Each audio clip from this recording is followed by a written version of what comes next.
сторисқа барлығы жазып жатыр. Мәссаған шортымен шыққан ба, не болды дегендей. Негізі ұзын кәдімгі шалбар ғой, бірақ бір қараған кезде беж болғаннан кейін мүмкін солай көрініп қалған шығар. Ұят, эфирдің киімі емес деп жатыр тағы да. Енді сондай дизайн, сондай мода, не істейміз? Жабық, ұзын.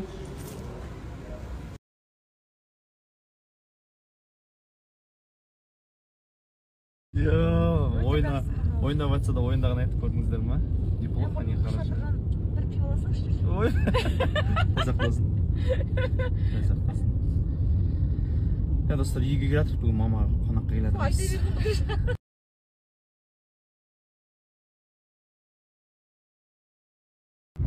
Қайырлы кеш баршаңызға.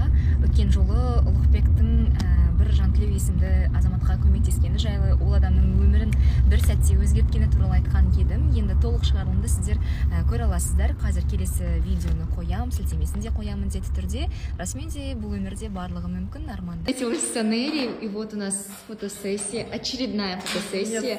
Так что если вам нужна крутая фотосессия, отличные фотки, то вам нужно обратиться к Анели, и она найдет для вас окошко от меня. Спасибо. Мен де түсейін деп шештім, көрейін деп. Көрейш қазір. Мане теткен 2023 жылы сен займешься. Білет, ой, білет. Қалаға келді. Қазір ыстық чаймен пастаға заказ бердік. Негізі маған марокканский чай қатынайды. Сөлген. И жанында сёлка бар. Сотка. Екеуміз осылай отырып әңгіме айтты. Осылай кезде күшті ғой. Сотка десең осылай фотография. Сонымен сол бізге ас болсын. Өзім сефеден кішкене шаршап шыққан еді. Маған келді. Паста. Кревет. Мен деген негізі креветке вообще жемейтінмін. Арина үйретті мені. Вау. Афет olsun. Kız arkadaşım da.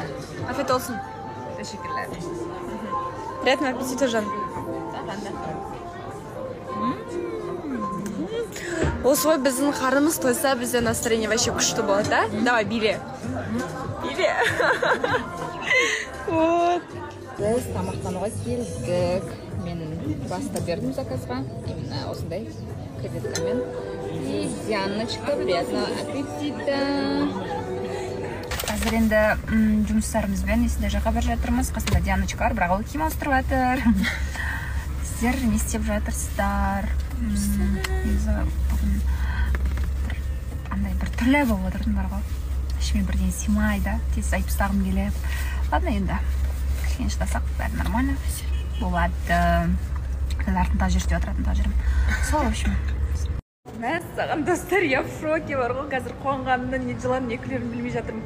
Негізі бүгінге вообще күлмеген болатын. Мынау нәрсе мені күлдірді. Не десеңіздер білесіздер ғой, өзімнің жаңағы табыс көзім, телеграммен жұмыс істеп жүргенімді. Сол жерде менің оқырманым десем болады. Әлі в шоке болып тұрмын. 1.300.000 теңге ұтылған ең бірінші көп ұтқан адам.